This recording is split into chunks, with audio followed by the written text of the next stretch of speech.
एकीकडं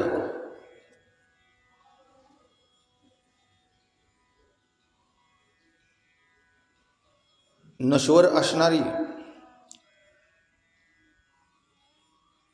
मायासृष्टी, विकारी असणारी मायासृष्टी, बदल हा मायासृष्टीचा स्थायी भाग. म्हणजे जे व्यक्त होतं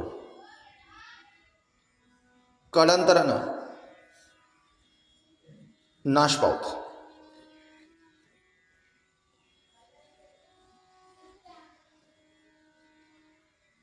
आणि जे अव्यक्त आहे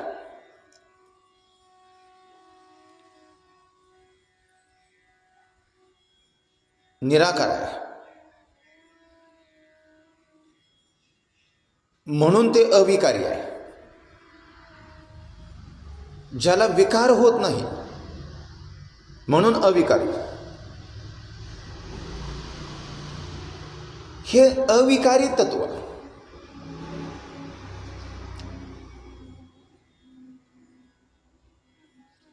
जे नित्य आहे. बघा, अनित्य अशा मायासृष्टीमध्ये नित्य असं परमेश्वरीय तत्व जे भरूनही उरलं,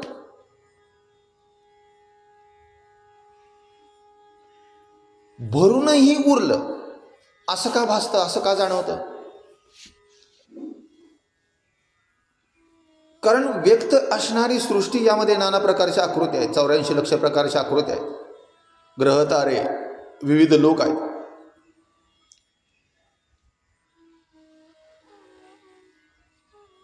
व्यक्त झाल्यामुळं निर्माण करता आणि स्थूल देहाशी व्यवहार करणारा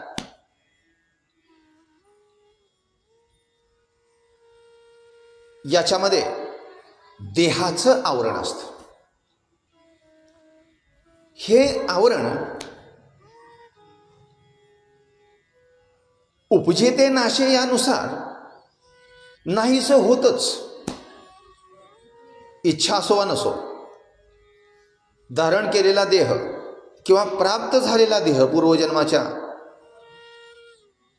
कर्मफळाच्या संचयामुळं प्राप्त झालेला देह, इच्छा असो वा नसो, तो नाश पावतोच पावतो. त्याचा मृत्यू होतोच.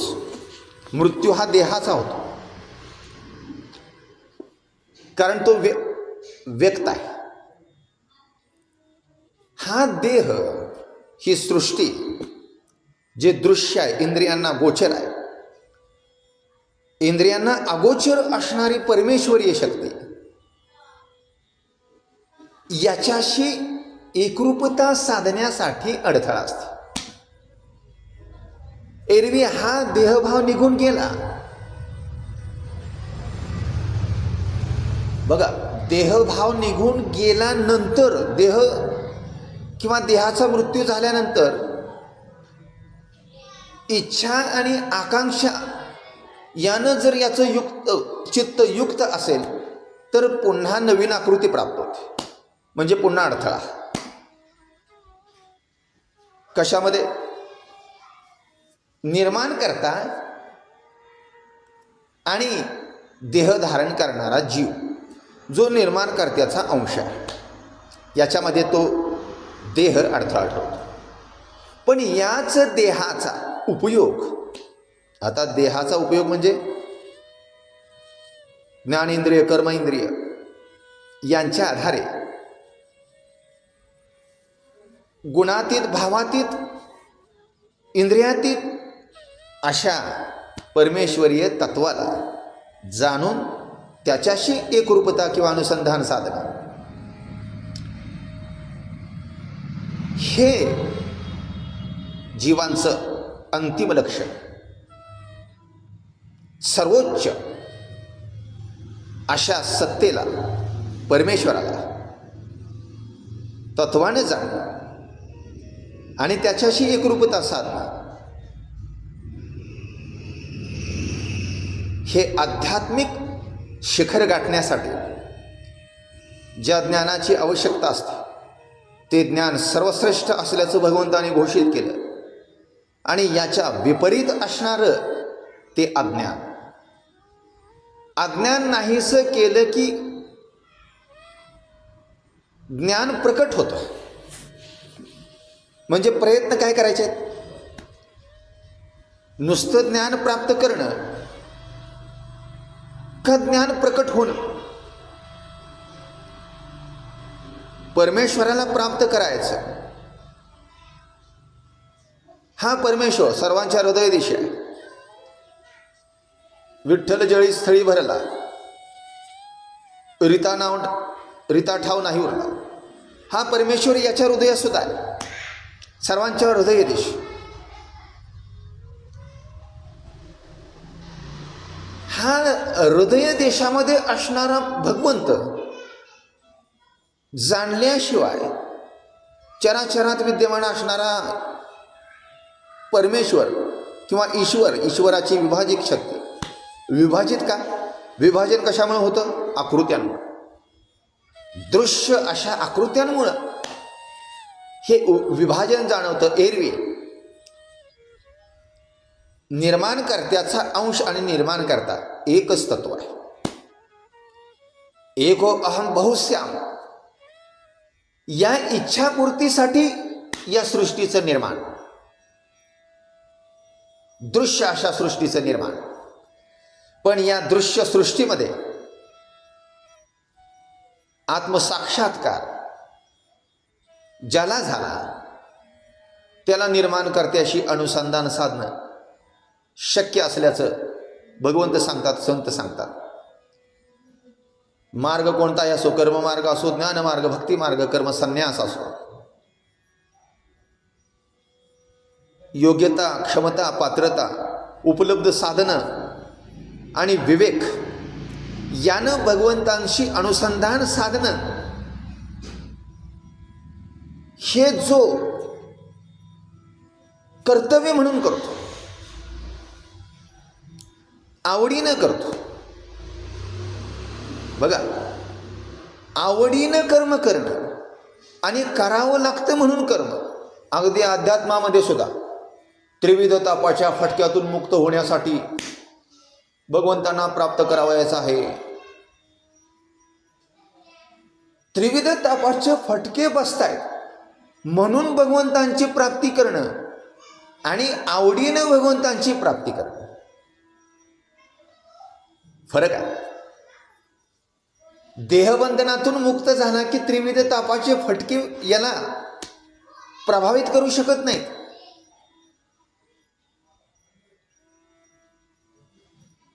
पण देहबंधनातून मुक्त होणं आवश्यक आहे. त्यासाठीचं कर्म हे आवडीनं करावं, साधना आवडीनं करावी. विशेष करून मनुष्य देहाचं प्रयोजनच ते आहे. अन्यथा स्वर्गलोकामध्ये वास करणाऱ्या देवदेवता स्वर्गसुखाची अनुभूती घेत असताना मनुष्य देहाच्या प्राप्तीची लालसा का बाळगतात? कारण स्वर्गसुख हा आध्यात्मिक शिखरबिंदू गाठण्यासाठी अडथळा आहे.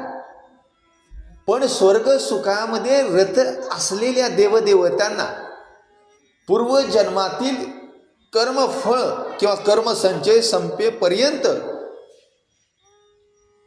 त्या स्वर्गसुखाचा भोग घेण्यामध्ये ते रत राहतात. आता स्वर्गसुखामध्ये सूक्ष्म देह पुढील आध्यात्मिक उन्नती साध्य करण्यासाठी उपयुक्त ठरेल का? स्थूल देह पाहिजे. स्थूल देहाच्या आधारे या ज्या सप्तलोक संकल्पना आहेत, हे टप्पे आहेत, हे पार करायचे आहेत. कुठल्या एका लोकामध्ये अडकून बसला की पुनरावृत्ती, पुन्हा आकृती. पण पुन्हा आकृती कोणती मिळेल, कोणता देह मिळेल, कोणता जन्म मिळेल हे मात्र अनिश्चित. आणि म्हणून विशेषतः संत वारंवार आठवण करून देतात की आल्यानो संसारात जा रे पंढरपुरा. संसारामध्ये विशेष करून मनुष्य यानं पंढरपूरला जावं म्हणजे काय? विष्णूंचा लोक, परमेश्वराचा लोक, वैकुंठ किंवा परमेश्वराचं निजधाम, काहीही म्हणा, परमेश्वराचं निजधाम पंढरपूर. कोण राहतो तिथं? विठ्ठल. वैकुंठामध्ये विष्णू, त्यालाच आपण पंढरपुरामध्ये विठ्ठल म्हणतो. पंढरपुराला जायचं कशासाठी? विठ्ठलाला पाहण्यासाठी. वैकुंठात कशाला जायचं?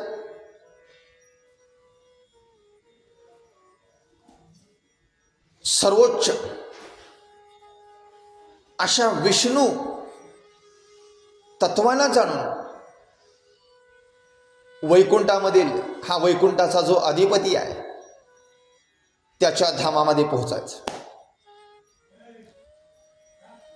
हे सांप्रत जीवनामध्ये प्राप्त करावयाचं आहे. बघू पुन्हा तरुणपणामध्ये, लहानपण, ज्ञानेश्वर महाराज उदाहरण देत आहेत. लहानपण किंवा जन्म झाल्यापासून ते देहाचा मृत्यू होईपर्यंत कशाना ना कशा तरी बांधून राहतो. मेखेभोवती फिरलेल्या जनावराप्रमाणे लहानपणी सुद्धा माता पित्यांच्या प्रेमामध्ये अडकून राहतो. तरुणपणामध्ये भार्याच्या प्रेमामध्ये गुंतून राहतो. म्हातारपणामध्ये नातवंड. कधी करणार साधना? विरक्त कधी होणार? देहाशी अनासक्त कधी होणार? बघू पुन्हा म्हटलं की पुन्हा कृती आहेच की, निसर्गाचाच नियम आहे. मनुष्य विशेष करून या देहबंधनातून मुक्त होण्यासाठी सकलास येते आहे अधिकार हे विसरता कामा नये. सकल जीवमात्रांना परमेश्वराची प्राप्ती करण्याचा अधिकार निसर्गानंच दिला, परमेश्वरानंच दिला. संतांनी सुद्धा याची वारंवार आठवण करून दिली. पण विशेषतः मनुष्य देह ज्याच्या प्राप्तीची लालसा देवदेवादिक यांना असते. कारण प्रत्यक्ष आकृती आहे आणि त्यामध्ये विद्यमान असणारं चैतन्यरूपी आत्मारूपी जीवतत्व हे जीवतत्व या देहबंधनाच्या जोखडातून मुक्त होण्यासाठी त्यानं धारण केलेल्या आकृतीशी विवेकानं व्यवहार करतो. त्याला भगवंतांची प्राप्ती शक्य आहे. भगवंत आश्वस्त करतायत, लक्षणं सांगतायत कुणाला भगवंतांची प्राप्ती शक्य आहे. त्यासाठी भगवंतांच्या स्वरूपाचं ज्ञान होणं आवश्यक आहे. हे ज्ञान सर्वश्रेष्ठ आहे. परमेश्वराला तत्वज्ञानात्मकरित्या जाणणारा ज्ञानी आहे, त्याप्रमाणे आचरण करणारा ज्ञानी आहे. आणि हेच ज्ञान सर्वश्रेष्ठ असल्याचं भगवंतांनी घोषित केलं. याची लक्षणं सांगितली. अमानित्वम, ते परमेश्वराला तत्वज्ञानात्मकरित्या जाणणं इथंपर्यंत. आणि याच्या विपरीत जे ज्ञान आहे, ज्ञानच पण सर्वश्रेष्ठ ज्ञानाच्या किंवा भगवंतांनी जे ज्ञान घोषित केलं त्या ज्ञानाच्या विपरीत असल्यामुळं ते अज्ञान. कारण ज्ञानाला ज्यावेळी उपसर्ग लागतो त्यावेळी ते अज्ञान होतं. हे अज्ञान अडथळा ठरतं. कशासाठी अडथळा ठरतं? परमेश्वराची प्राप्ती करण्यासाठी. भगवंत या अज्ञानाची सुद्धा लक्षणं ज्याच्या ठायी जाणवतात ही लक्षणं सुद्धा सांगतात. अर्थात ज्ञानी भक्ताची जी लक्षणं आहेत याच्या विपरीत लक्षणं.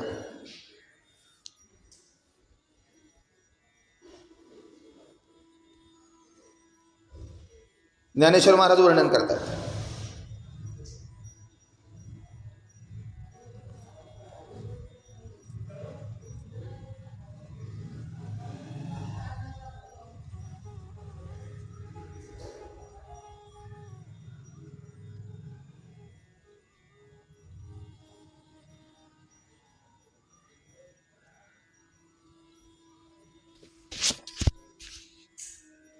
तैसा सद्गुणी मत्सरू व्युत्पत्ती अहंकारो तपोज्ञानी अपारू ताठाचडे.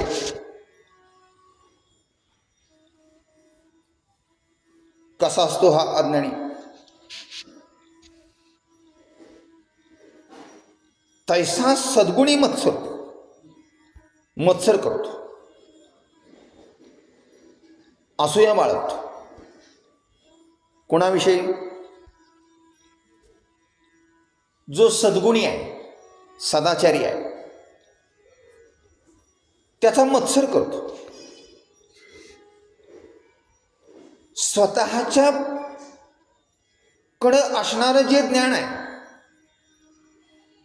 व्युत्पत्ती याचा अर्थ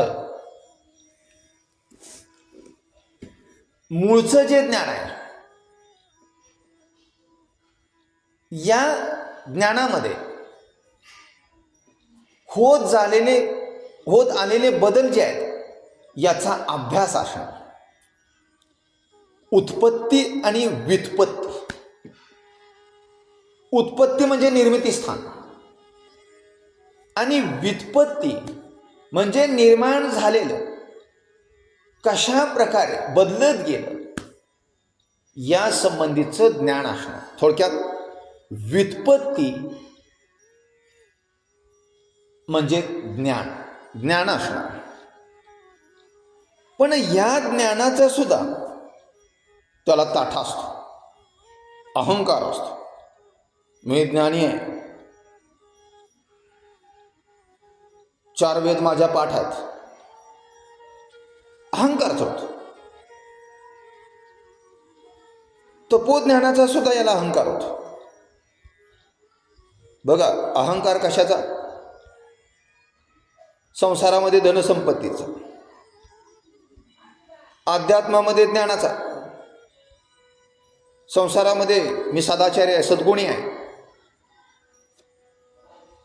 अध्यात्मामध्ये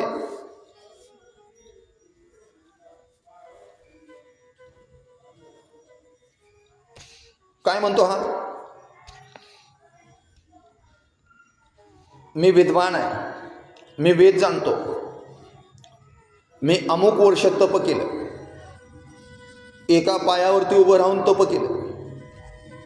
12 वर्ष किंवा 12 वर्षाचंच एक तप असतं. पण या तपाचा किंवा ज्ञानाचा ज्याला अहंकार आहे, मी उपवास करतो, कडक उपवास करतो, अन्नाचं सेवन करत नाही, पाणी पित नाही, असा उपवास करतो आणि सांगत सुटतो माझा उपवास आहे, मी उपवास करतो अन्न पाण्याशिवाय,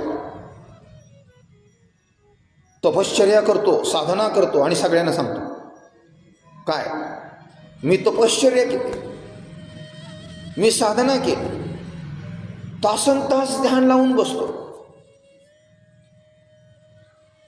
हा त्याचा अहंकार. अध्यात्मामध्ये भगवंताने जी ज्ञानाची व्याख्या सांगितली, या ज्ञानानं युक्त असणारा देहबंधनातून मुक्त होतो आणि हे ज्ञान ज्याच्या ठायी प्रकट होत नाही तो अज्ञानानं देहाशी बद्ध राहून अशा प्रकारे अहंकारी बनतो. अंत्यू राणीवे बैसविला, अरे धारणो गिळला, तैसा गर्वे फुगला देखसी जो. योग्यता नसताना जर एखाद्याला राजा केलं, बघा त्याच्याकडे कोणतीही योग्यता नाही, पण त्याला राजा केला. आता योग्यता नसणाऱ्याला राजा करणं आणि योग्यता नसणारा राजा होणं बलपूर्वक, ही सुद्धा परिस्थिती लक्षात घेणं आवश्यक आहे. पण योग्यता नसताना जर एखाद्याकडे राजसत्ता आहे,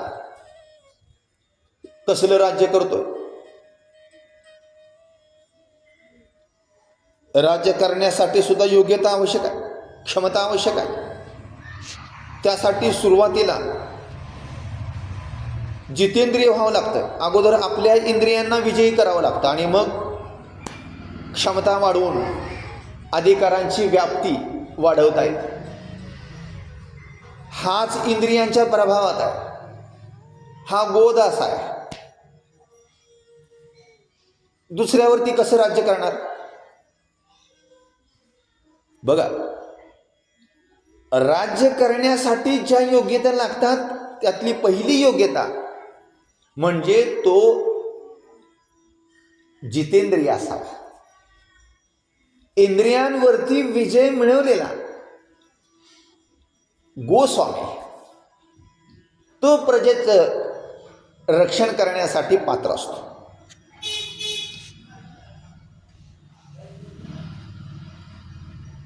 जो लाटणे ऐसा न लवे, पाथरू देवी न द्रवे, गुणी असे ना गवे, फोडसे जैसे. कसा स्वभाव? लाटण्याचं उदाहरण देतात. लाटणं त्या पोळीच्या गोळ्यावरती फिरवताना पोळीवरती फरक पडतो, पण लाटणं ताठच. दगड कितीही फोडला दगड तरी त्याला पाझर थोडाच पडतो. तसा हा नम्र सुद्धा नाही आणि दयाळूपणा तर दूरच. फुरशाचं उदाहरण देतात. फुरसं एक प्रकारचं साप आहे. याचं विष मांत्रिकानं हटत नाही. तसा हा कितीही संतांनी याला उपदेश केला तरी हा या उपदेशाच्या प्रभावामध्ये कधीपर्यंत येणार नाही, जोपर्यंत संसारात अनासक्त होत नाही, अलिप्ततेने व्यवहार करत नाही तोपर्यंत. पुंडलिकावतार विठ्ठल श्री ज्ञानदेव तुकाराम पंढरीनाथ भगवान के जय. माऊली ज्ञानेश्वर महाराज के जय. भावाची संसार सुखाचा कर्ण आनंद होऊन तिन्ही लोक जायने की माय दया पंढरपुरा भेटे.